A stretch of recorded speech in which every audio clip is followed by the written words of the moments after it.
the Corner to Corner Racing Season 3 calendar presentation. Before we begin, I'd just like to say that we will be starting on the weekend of the 5th and 6th of August. It'll be the first weekend after I'm back from holidays, and before then there'll be 2 practice sessions held. So we'll just get straight into it. First is a pace practice, which will be in Abu Dhabi. So heading into the new season, the CTCR admins have planned a new way to make sure the tiers are in place this year. We've decided to host a pace practice, which is a 30-minute practice session, one on Friday on the 29th of July for the not official Tier 2 drivers, and one on the 30th for the not official Tier 1 drivers. We've decided to host this in a challenging but enjoyable new track of Abu Dhabi, which should be a good new way for people to practice their pace on the new game. As I said, not official, people will be sorted into tiers from the grading system that we've used straight away, but that can be changed. So next is our pace race, which will be held in Styria. So after our pace practice, we'll do some obvious switching around of drivers who don't deserve to be in the tiers before heading into our final grading system, which is our pace race. This pace race consists of one shot quali, as qualifying is not important anyway, and we want to see the race pace of people.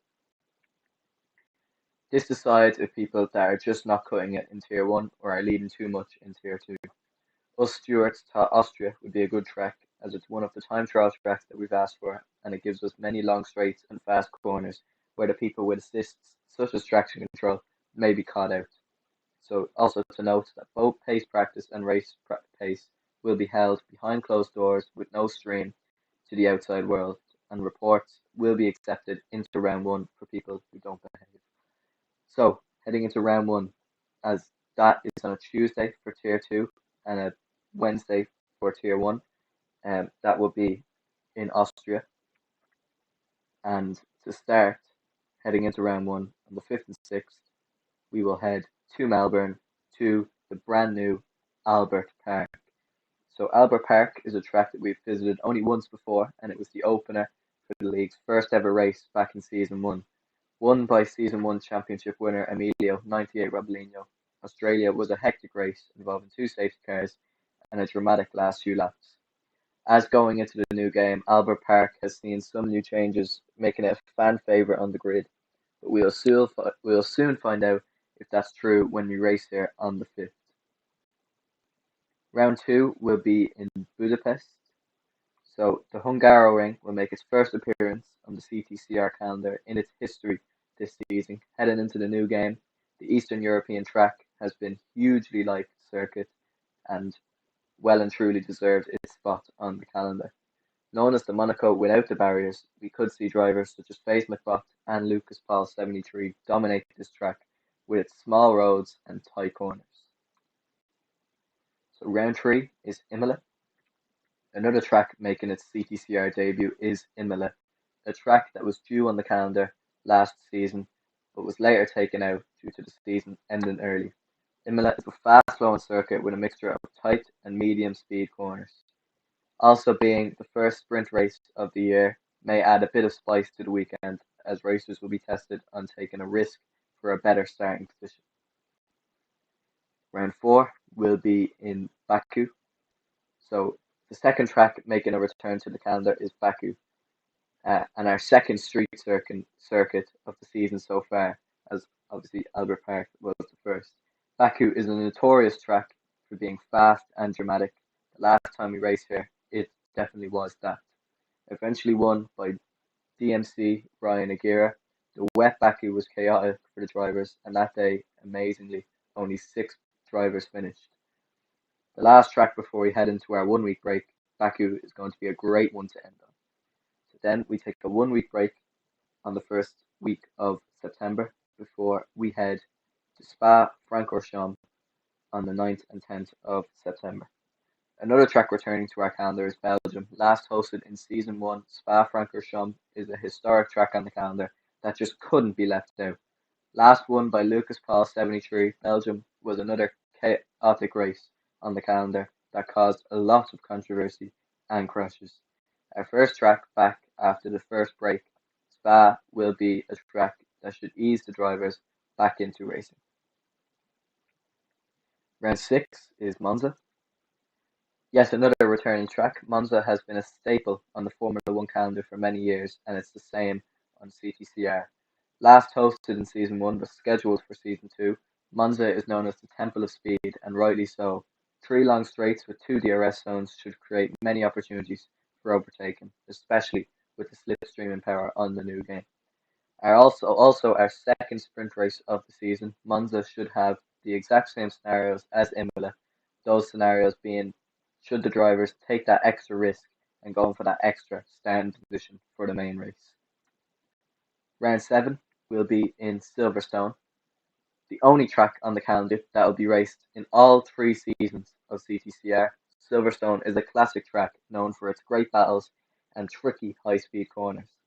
Last one here by Randro 17 in the Season 2 finale, Silverstone has created lots of drama and controversy to the calendar and shall be an excellent track to race on again. Round 8 and the final track before heading into our final break will be Suzuka. The second brand new feature ever on our calendar is Japan. The Japanese Grand Prix has shown some amazing races over the past few years before the pandemic, and we saw that as an opportunity to race there for the first time here in Season 3. Yet another tricky track to overtake on, Japan should show us a classic race and throws challenges of tyre wear and strategy right at you.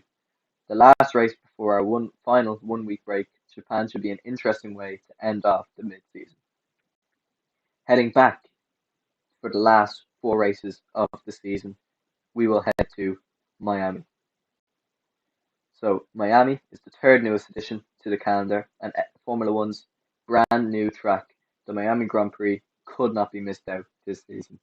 With long straights and fast corners, Miami is a given for a low downforce that should introduce some interesting and exciting racing. The first track to start off the end of the season, Miami could be an interesting twist in the title fight, but we won't know until we get there on the 4th and 15th of October. Round 10 is Sao Paulo. The final sprint race of the season and yet another returning track to the calendar. Interlagos should see some interesting racing and lots of drama. With this place having a tendency to rain, Interlagos could not only be an interesting track but possibly a brutal race for some of the drivers. Last won by Emilio 98 Robolino in a dry to wet race, Brazil has always been a thriller and we hope the same in Season 3. Round 11 will be hosted in Jeddah. So the final returning track to the calendar is Jeddah Corniche Street Circuit, another new track to F1 which has brought some amazing races over the past few years. Jeddah was a no-brainer for the end of the calendar. With it being the fastest street circuit on the calendar, Jeddah may see some big crashes from some of the clued out drivers. Last race here in Season 1 and won by Mercedes reserve Ronan H. Oh no, I think it was Lucas Paul. With his battle with Ronan H. Jeddah may throw up some spicy racing and will be a beauty to watch.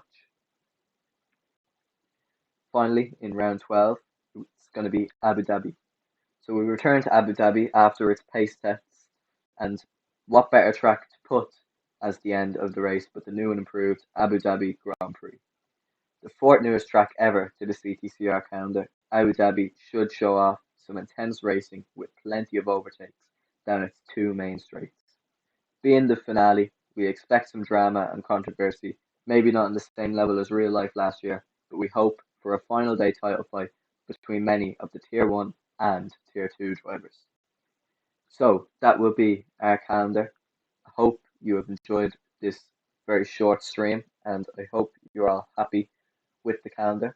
If anyone has anything to say about the calendar in the comments, please do now. The graphic for the calendar will be released tonight, the same time that the roles will be out. The same time that the roles will be out, and otherwise, you can check up on this stream. We'll have all the rounds there. So thank you for tuning in, and I will see you